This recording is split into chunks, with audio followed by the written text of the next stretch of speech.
RMC, avec ça fait débat. Mathieu Rouault. Bonjour à tous.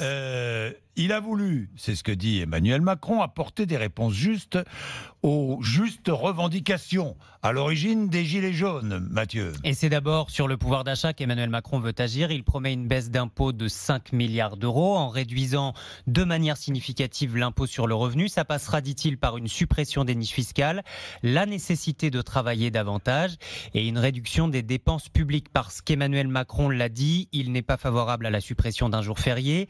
Il ne veut pas non plus toucher à l'âge de départ, légal de départ à la retraite. Ça restera 62 ans. Il assure aussi une pension de retraite minimale de 1 000 euros par mois pour tous ceux qui, dit-il, ont travaillé toute leur vie. Il annonce par ailleurs que les pensions de retraite inférieures à 2 000 euros seront réindexées sur l'inflation dès l'an prochain et qu'à partir de 2021, il n'y aura plus de sous-indexation des retraites. Pour les salariés, la prime exceptionnelle défiscalisée sera reconduite cette année. De quoi contenter Cédric, qui a suivi l'intervention en direct hier soir devant son poste de télévision. La forme est sympathique, ça change des discours habituels où c'est, on va dire, bien cadré. Là, il est plus orienté vers les familles, vers les citoyens. Travailler plus et payer moins d'impôts, ce serait pas mal, ce serait intéressant pour pas mal de monde, je pense. Il va dans le sens pour essayer de calmer le plus de gens possible, ça c'est sûr.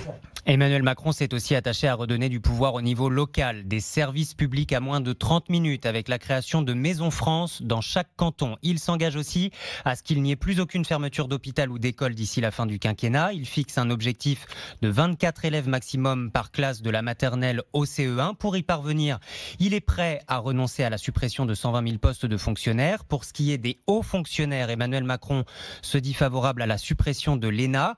À l'Assemblée, le président s'engage sur l'introduction d'une dose de proportionnelle de l'ordre de 20%. Il souhaite aussi une baisse du nombre de parlementaires, entre 25 et 30%. La réforme constitutionnelle sera présentée à l'été. En revanche, il n'y aura pas de vote obligatoire, il n'y aura pas de reconnaissance du vote blanc, pas de RIC non plus.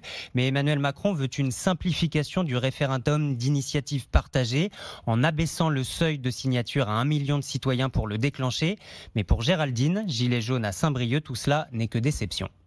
J'attendais beaucoup de choses et puis je m'aperçois qu'en fin de compte, par rapport aux revendications qu'on a fait, que le peuple a fait, par rapport aux injustices sociales, il n'en ressort rien.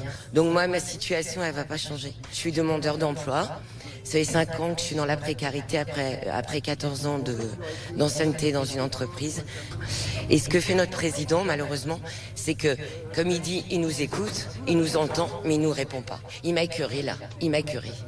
En fin d'allocution, Emmanuel Macron a dit regretter d'avoir parfois donné le sentiment d'être dur ou injuste avec les Français. Il souhaite un patriotisme inclusif, remettre l'humain au cœur du système et il demande à chaque citoyen de donner le meilleur de lui-même.